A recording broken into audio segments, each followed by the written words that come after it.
నమస్తే, welcome to NH TV. ప్రధాని మోదీ గారు ఈ నెల 30వ తారీఖున అంటే ఉగాది రోజున నాగ్పూర్ వెళ్ళబోతున్నారు. అయితే అందులో పెద్ద వార్త ఏముంది, అందులో పెద్ద విశేషం ఏముంది అని అనుకోవచ్చు.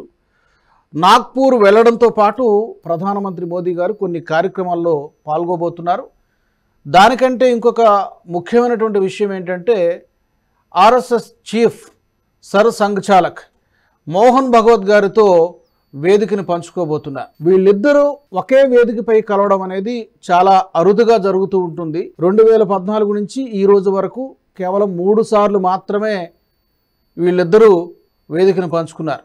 2014లో ఒకసారి, ఆ తర్వాత అయోధ్యలో రామమందిర శంకుస్థాపన కార్యక్రమంలో, ఆ తర్వాత మళ్ళీ ఆలయం నిర్మాణం పూర్తయిపోయిన తర్వాత విగ్రహ ప్రాణప్రతిష్ఠ కార్యక్రమంలో కూడా వీళ్ళిద్దరూ ఒకే చోట కలవడం జరిగింది. ఇప్పుడు 4వసారి నాగ్పూర్లో ఆర్ఎస్ఎస్ హెడ్ క్వార్టర్స్కి ప్రధానమంత్రి మోదీ గారు వెళ్ళబోతున్నారు. అయితే గతంలో ఇలా కలిసిన ప్రతిసారి కూడా కొన్ని రాజకీయ పార్టీలు, కుహనా సెక్యులర్ వాదులు రకరకాల విమర్శలు గుప్పించేటువంటి ప్రయత్నం చేశారు. బహుశా ఈసారి కూడా అలాంటి ఆయుధాలనే పట్టుకుని సిద్ధంగా ఉన్నట్టుగా కొన్ని తెలుస్తున్నాయి. మీ బహుశా కలవడానికంటే ముందు, కలిసిన తర్వాత కూడా కొన్ని విమర్శలు వచ్చేటువంటి అవకాశం ఉంది. అసలు దీనిలోకి వెళ్లే ముందు ప్రధానమంత్రి నాగ్పూర్ పర్యటన యొక్క ప్రాముఖ్యత ఏంటి, ఏ కార్యక్రమాల్లో పాల్గొనబోతున్నారు, ఈ విషయాల గురించి కాస్త మాట్లాడుకుందాం. నాతో జాయిన్ అవుతున్నారు చర్చలో రాజకీయ విశ్లేషకులు పేకేటి ప్రసాద్ గారు.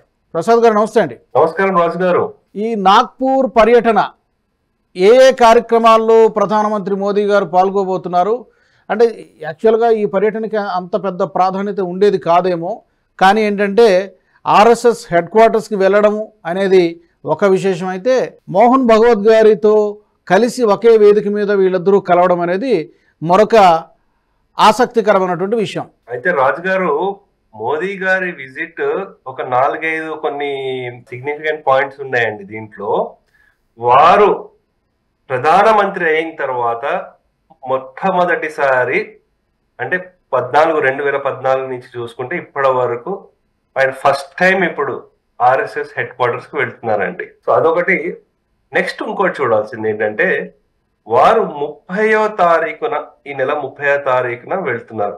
ఆ రోజు ఏంటి? ఆ రోజు ఉగాది. ఇంకోటి ఏంటంటే, ఆర్ఎస్ఎస్ వ్యవస్థాపకులు డాక్టర్ జీ వారు తిథుల ప్రకారం ఉగాది రోజు 1889లో వారు యాక్చువల్ మన నిజామాబాద్ లో కందకుర్తిలో జన్మించారు. వారు పుట్టినరోజు కూడా జయంతి ఆ రోజు.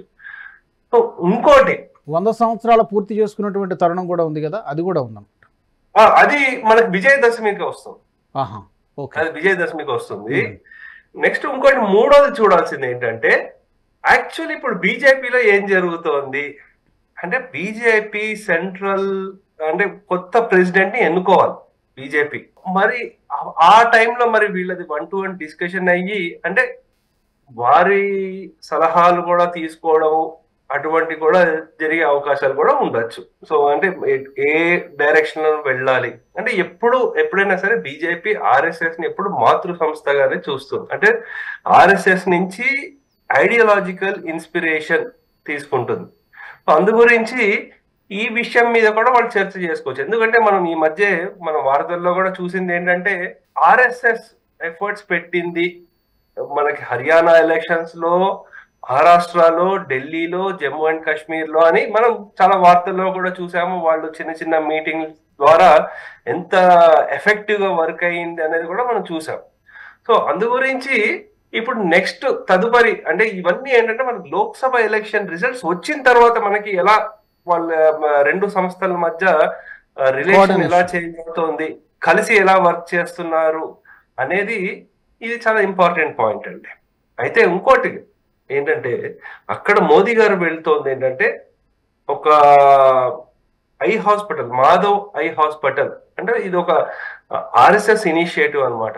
ఏంటంటే ఒక ఐ హాస్పిటల్ ఒకటి, వాళ్ళు 250 బెడ్స్ ని ఉండే హాస్పిటల్ ని ఒక 6 ఎకరాల ప్లాట్ లో వాళ్ళు కన్స్ట్రక్షన్ చేస్తున్నారు. రీసెర్చ్ ఇన్స్టిట్యూట్ కూడా దాంతో పాటు కలిపి. అవునండి, ఆ రీసెర్చ్ ఇన్స్టిట్యూట్ కూడా కలిపి ఇనిషియేట్ చేస్తున్నారు. అంటే ఈ 4-5 పాయింట్లు ఏవైతే ఉన్నాయో, సో దానికి వారు వెళ్తున్నారు. అందు గురించి దీంట్లో అవుట్కమ్ ఏదైనా అంటే మనం చూడాల్సింది ఏంటంటే, ఏదో ఒకటే కాకుండా 4-5 ఉన్నాయి ఇవి. సో అందు గురించి అందరూ వెయిట్ చేస్తున్నారు. ఏంటి ఏమవుతుంది అవుట్‌కమ్ అనేది. సరే మనకి అపోజిషన్ వాళ్ళు చూసేదైతే ఎలా ఉంటుందో మనం దాంట్లో కొత్తగా చర్చించుకోవాల్సింది ఏం లేదు. సో వాళ్ళు మనకి యూజువల్ తెలిసినవి ఆ టాపిక్‌లన్నీ న్యూట్రల్ లేకపోతే ఆర్ఎస్ఎస్ మీద వాళ్ళు చేసే కామెంట్స్ కానివ్వండి ఇటువంటివి. సో మనం యాక్చువల్లీ చూడాల్సింది ఏంటంటే ఇంకొక కామెంట్ ఏమి ఇచ్చారంటే అసలు ఇప్పటి వరకు మనకి స్వాతంత్రం వచ్చినప్పటి నుంచి ఎవరు ప్రధానమంత్రి ఎప్పుడు ఆర్ఎస్ఎస్ కార్యాలయానికి వెళ్ళలేరు అని ఒక స్టేట్మెంట్ ఇచ్చారు. కానీ ఆర్ఎస్ఎస్ ప్రచార్ ప్రముఖ్ ఎవరైతే ఉన్నారో సునీల్ అంబేద్కర్ గారు వారు ఒక స్టేట్మెంట్ ఇచ్చారు. అది తప్పండి, వాజ్పేయి గారి హయాంలో కూడా వారు కూడా వచ్చారు ఒక స్టేట్మెంట్ ఇచ్చి దాని కరెక్షన్ కూడా చేశారు.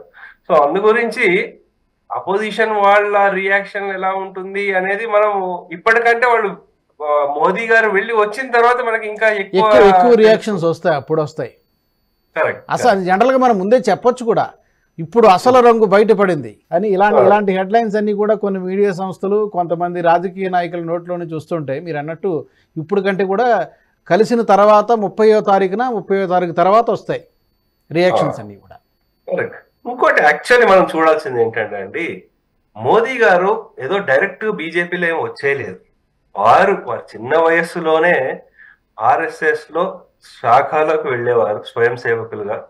అలాగే వారికి ఏంటంటే బాగా ఇన్ఫ్లుయెన్స్ చేసిన వారు పెద్దలు లక్ష్మణ్ రావు ఇనాందార్జీ, వారిని వకీల్ సాహెబ్ అని కూడా అనేవారు. సో వారి ఇన్ఫ్లుయెన్స్ చాలా ఎక్కువ ఉండేది. అయితే 1972లో మోదీ గారు ఫుల్ టైం ప్రచారక్గా, అంటే ప్రచారక్ జీవితం ఎలా ఉంటుందంటే ఒక సన్యాసి లాగా అనమాట.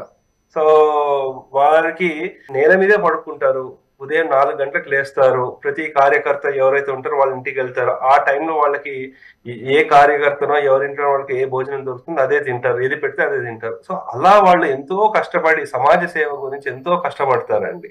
సో అలాగా వారి డెడికేషన్ అవన్నీ చూసి వాళ్ళకి సంభాగ్ ప్రముఖ్ ప్రచారక్ అని ఇచ్చారు. అంటే ఒక రీజన్ ని సౌత్ అండ్ సెంట్రల్ గుజరాత్ లో వారి రీజనల్ ఆర్గనైజర్ గా ఇచ్చారు. అది అయిన తర్వాత ఎమర్జెన్సీ టైంలో మోదీ గారు చాలా విధాల మనకి ఆర్ఎస్ఎస్ ని బ్యాన్ చేశారు. అయినప్పటికీ కూడా ఆయన మనం చూసాం ఒక సర్దార్జీ వేషం వేసుకోవడము లేకపోతే ఇటువంటివి వేసుకుని సో కొన్ని బాధ్యతలు వారు తీసుకున్నారు. సరే 1985లో వారు ఆర్ఎస్ఎస్ నుంచి బీజేపీలోకి వచ్చారు. అది అక్కడి నుంచి ఆయన పొలిటికల్ జర్నీ స్టార్ట్ అయింది. సో అందు గురించి ఏంటంటే సుదీర్ఘమైన అనుభవం ఉంది. వారు మన పోడ్కాస్ట్ లో కూడా చెప్పారు. అసలు ఈ లెక్స్ ఫ్రీడ్మన్ అడిగిన దాంట్లో అసలు ఆర్ఎస్ఎస్ గురించి మీ థాట్స్ ఏంటి అని అడిగారు. ఆ ఇంపాక్ట్ ఏంటి మీ లైఫ్ మీద అని అడిగారు. అన్నప్పుడు ఆయన డైరెక్ట్ గా చెప్పారు, నాకు గత జన్మలో చేసుకున్న సుకృతం కాబట్టి నాకు జీవితంలో నేర్చుకున్న విలువలు అవన్నీ నేను ఆర్ఎస్ఎస్ నుంచే నేర్చుకున్నా. అంత పవిత్రమైన క్రమశిక్షణ, దేశభక్తి, అలాగే జాతీయ భావన, ఇవన్నీ కూడా ఈ విలువలు ఇవన్నీ కూడా నేను అక్కడి నుంచి నేర్చుకున్నదని చెప్పి ఆయన చాలా ఓపెన్ గా చెప్పారు. ఇంకోటి వారు చెప్పింది కూడా ఏంటంటే ఆర్ఎస్ఎస్ తో అనుబంధమైన వివిధ సంస్థలు ఏవైతే ఉన్నాయో, సేవా భారతి చేస్తున్న సేవా కార్యక్రమాలు ఏంటి, వనవాసి కళ్యాణ ఆశ్రమం ఏంటి, అలాగే మనకి కార్మికులకి భారతీయ మజ్దూర్ సంఘ్ ఎలా నిలబడింది ఎటువంటి సమయాల్లో అటువంటిది, అలాగే విద్య గురించి అంటే కొన్ని చోట్ల మనకు అసలు చెప్పే గురువులు ఎవరు లేని చోట విద్యాభారతి సంస్థ దగ్గర 25,000 స్కూళ్ళని పాఠశాలలను ఏర్పాటు చేసి ఎంతో మందికి వారికి చదువు అందించడంలో తోడ్పడిందండి. అందు గురించి ఇటువంటి సేవా దృక్పథం ఆ ఇన్ఫ్లుయెన్స్ మోదీ గారి మీద చాలా ఉందండి. అది సో అది వారిలో ఉన్న ఆ లీడర్షిప్ ప్రిన్సిపల్స్ కానివ్వండి, వాల్యూస్ కానివ్వండి, అదే నేను ఎక్కడో చూశాను. అసలు మీరు ఏం చేసినా సరే మనకి ఆర్ఎస్ఎస్ ప్రచారకులు అంటే వాళ్ళు అసలు దేనికి తల వంచరు. సో ఎటువంటి ప్రలోభాలకి తల వంచని వాళ్ళు ఆర్ఎస్ఎస్ ప్రచారకులు అని ఒక చిన్న ఈ మధ్య ఒక వీడియో కూడా చూశాను. అండ్ విచ్ ఇస్ 100% రైట్ అన్నమాట. అలాగే అంటే ఇంకా మనకి పూర్తి షెడ్యూల్ రాలేదు, ఈ పర్యటన షెడ్యూల్ పూర్తిగా రాలేదు, కానీ ఆర్ఎస్ఎస్ హెడ్ క్వార్టర్స్కి వెళ్ళడంతో పాటు ఈ ఆ మహల్ అనే రీసెంట్గా అక్కడ అల్లర్లు గొడవలు కూడా జరిగాయి కొన్ని. బహుశా మరి ఆ ప్రాంతానికి వెళ్తారో లేదో తెలియదు, ఇంకా పూర్తి షెడ్యూల్ రాలేదు. అలాగే హెడ్గేవార్ గారి సమాధిని కూడా మరి అక్కడ ఏమైనా విజిట్ చేస్తారా అనేది కూడా తెలియదు. మీకేమైనా సమాచారం ఉందా ఈ షెడ్యూల్లో? అసలు ఏంటి ఏ ఇప్పటి వరకు తెలిసింది ఏంటంటే హెడ్ క్వార్టర్స్కి వెళ్ళడము, నేత్రాలయ దీని ప్రారంభోత్సవ కార్యక్రమంలో పాల్గొనడము, ఇది మాత్రమే బయటకు తెలిసింది. ఇంకా ఫర్దర్ షెడ్యూల్ ఏంటనేది మీకేమైనా? అంటే రాజుగారు ఇప్పుడు ఏంటంటే మనకి ప్రధానమంత్రి వెళ్తున్నారు అంటే అక్కడ ఉండే సెక్యూరిటీ ది పరంగా మనకి అంత ఇన్ఫర్మేషన్ వెంటనే అది బయటికి రాదండి అది. సో అది ఏంటంటే వాళ్ళు ఆ టైం కొన్ని గంటల ముందే విడుదల చేస్తారు. అది కూడా ఏంటంటే ఎవరైతే ఉన్నారో ఆ డిపార్ట్మెంట్ వాళ్ళకి సంబంధించిన వాళ్ళ దగ్గరే వెళ్తుంది, ఇంటర్నల్ వాళ్ళ దగ్గరికి వెళ్తుంది. అది కూడా ఏంటంటే మనకు తెలిసిన ఇన్ఫర్మేషన్ ఏంటంటే ప్రధానమంత్రి గారితో పాటు మహారాష్ట్ర సీఎం ఫడ్నవీస్ గారు, అలాగే మన గడ్కరీ గారు, వీరు కూడా ఉంటారు అని మనకి ఇప్పటివరకు తెలిసిన ఇన్ఫర్మేషన్ అయితే అదే అండి. సో అందు గురించి ఇంకెలా ఉంటుంది అనేది, ఇంకేం సెన్సేషనల్ ఉంటుంది అనేది మనకు తెలియదు.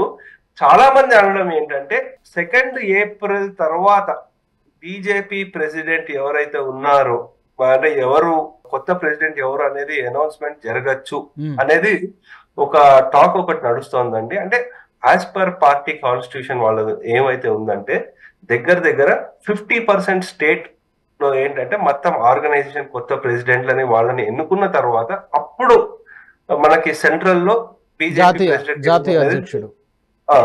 జాతీయ అధ్యక్షులు ఎవరైతే ఉన్నారో వాళ్ళని ఎన్నుకోవడం జరుగుతుంది. సో ఈ ప్రక్రియ అంతలోపల అయ్యి ఈ సంప్రదింపులు ఏమైనా మనకు చేస్తారేమో చూడాలి. అయిన తర్వాత సో 2 ఏప్రిల్ అంటే ఉగాది దాటిన తర్వాత వచ్చే అవకాశం ఎంతైనా ఉందండి. కరెక్ట్. యాక్చువల్గా మార్చి 15వ తారీఖు లోపటే ఈ ప్రాసెస్ అంతా జరిగిపోతుంది అనుకున్నారు. ఎక్కడక్కడ జాతీయ అధ్యక్షుడు ఎంపిక, అలాగే ఇక్కడ తెలంగాణ, ఆంధ్ర ఎక్కడెక్కడైతే అధ్యక్షుల ఎంపిక, రాష్ట్రాల అధ్యక్షుల ఎంపికతో పాటు జరిగిపోతుంది అనుకున్నారు. బట్ అది ఎందుకనో వాయిదా పడుతూ వస్తుంది. బహుశా ఈ అంశానికి సంబంధించిన చర్చ కూడా అక్కడ ఏమైనా జరుగుతుందా, ఏమైనా ఇన్పుట్స్ ఏమైనా తీసుకుంటారనేది మనకు తెలియదు. తీసుకుంటే తీసుకోవచ్చు సలహాలు, అది మనం చెప్పలేం. ఇన్ఫర్మేషన్ ఏంటంటే ఈసారి బాగా సంప్రదించి, అంటే ఉట్టి బీజేపీనే కాకుండా వివిధ సంస్థల నుంచి ఇన్పుట్స్ తీసుకుని నెమ్మదిగా వాళ్ళు డెసిషన్ తీసుకుంటున్నారు అని ఒక ఇన్ఫర్మేషన్ వస్తుందండి. సో కానీ మెయిన్ వాళ్ళకి కొంచెం సమస్యగా, అంటే అంతర్గతంగా సంస్థాగతంగా ఉండే సమస్యల్లో తెలంగాణ ఒకటి, కర్ణాటక ఒకటి, ఒరిస్సాలో కూడా ఒకటి, ఇంకో 2-3 రాష్ట్రాలు ఉన్నాయండి. సో ఇవి కొంచెం వాళ్ళకి ఇంకా బాగా కన్సెన్సస్ బిల్డ్ చేయడానికి వాళ్ళు ప్రయత్నం చేస్తున్నారు. కరెక్ట్. అండ్ ఫైనల్లీ ముగించే ముందు ఒక విషయం ఏంటంటే, చాలామంది విమర్శించినట్టుగా, కొన్ని రాజకీయ పార్టీలు విమర్శించినట్టుగా ఆర్ఎస్ఎస్కి ప్రభుత్వానికి అనుబంధము లేదా ఆర్ఎస్ఎస్ కార్యక్రమాల్లో ప్రధానమంత్రులు పాల్గొనడం అనేది ఇది ఫస్ట్ టైం ఏం కాదు. ఇందాక మీరు చెప్పినట్టుగా అటల్ బిహారీ వాజ్పేయి గారు కూడా పాల్గొన్నారు. అలాగే ఆర్ఎస్ఎస్కి నిలువు నీడ లేకుండా చేస్తానన్నటువంటి నెహ్రూ గారు కూడా గతంలో నిషేధం కూడా విధించారు. నెహ్రూ గారు కూడా ఒక సందర్భంలో రిపబ్లిక్ డే పరేడ్కి ఆర్ఎస్ఎస్ని ఇన్వైట్ చేయడం జరిగింది. ఈ విషయం చాలామందికి తెలియదు. ఈవెన్ ప్రణబ్ ముఖర్జీ గారు కూడా ఒక సందర్భంలో ఐ థింక్ రాష్ట్రపతి పదవిని అయిపోయిన తర్వాత అనుకుంటా, ఆయన టర్మ్ అయిపోయిన తర్వాత ఆయన కూడా ఒకసారి ఆర్ఎస్ఎస్ కార్యాలయానికి వెళ్ళడము, అక్కడ ముచ్చటించడం, ఇదంతా కూడా జరిగింది. సో ఇదేమీ ప్రధాని మోదీ గారే మొదలుపెట్టలేదు. ఈ కొత్త సాంప్రదాయం మనం ఏం అనుకోవాల్సినటువంటి అవసరం లేదు. ఎవరైతే విమర్శలు చేస్తున్నారో పార్టీలకి లేకపోతే ఆ రాజకీయ నాయకులకి ఇది తెలియాలి ఈ విషయం. రాజుగారు ఇక్కడ ఒక ఆసక్తికరమైన అంశం ఒకటి చూడాలండి. ఏంటంటే బీజేపీలో ఆర్ఎస్ఎస్ వాళ్ళు ఉన్నప్పటికీ ఆర్ఎస్ఎస్ నుంచి సంబంధం లేని వాళ్ళు కూడా ఎలాగైతే ఉన్నారో, అలాగే ఆర్ఎస్ఎస్ నుంచి వచ్చిన వాళ్ళు ఎవరైతే ఉన్నారో వాళ్ళు బీజేపీలో కాకుండా ఇతర పార్టీల్లో కూడా ఉన్నారు. సో అందు గురించి రెండింటిని లింక్ పెట్టడం అది సరైనది కాదండి. సో అందు గురించి రాజకీయాలు వేరు, మనకి ఆర్ఎస్ఎస్ చేస్తున్న సేవా కార్యక్రమాలు లేకపోతే వాళ్ళ అవి రెండింటిని లింక్ పెట్టకూడదు. సేవకి రాజకీయానికి లింక్ పెట్టకూడదు అండి. అది సమాజానికి ఏం చేస్తోంది, ఎలాంటి సేవలు అందిస్తోంది అనేది చూడాల్సిన అవసరం ఉంది. అంతే తప్ప ఈ రెండింటికి లింక్ పెట్టాల్సినటువంటి అవసరం లేదు. అదేమి ప్రోహిబిటెడ్ ఆర్గనైజేషన్ కాదు. ఈ దేశ నిర్మాణంలో ఎంతో పాత్ర ఉంది. ఇంకా అది వేరే చర్చ, దాంట్లోకి ఇప్పుడు ఆ లోతుల్లోకి మనం పోవాల్సిన అవసరం లేదు. కానీ ఎనీవే ఇవి వెళ్ళిన తర్వాత మరిన్ని రియాక్షన్స్ ఇవన్నీ వస్తాయి, అప్పుడు మళ్ళీ మనం మాట్లాడుకుందాం. Thank you very much Prasad గారు, ధన్యవాదాలు. నమస్తే. ఈ వీడియో మీకు నచ్చినట్టయితే లైక్ చేయండి, షేర్ చేయండి. అలాగే మీ అభిప్రాయాలను కూడా ప్రధాని మోదీ గారి నాగ్పూర్ పర్యటనకు సంబంధించి మీ అభిప్రాయాలను కూడా కామెంట్స్ రూపంలో తెలియజేయండి. ఈ వీడియో మీకు నచ్చినట్టయితే లైక్ చేయండి, 10 మందికి షేర్ చేయండి. అలాగే కామెంట్ల రూపంలో మీ అభిప్రాయాలను మాతో పంచుకోండి. Nationalist hub group of channels ను సబ్స్క్రైబ్ చేసుకుని తెలుగునాట జాతీయవాద జర్నలిజాన్ని ప్రోత్సహించండి. ఈ వీడియో కింద ఉన్న బెల్ ఐకాన్ పై క్లిక్ చేయడం మర్చిపోవద్దు.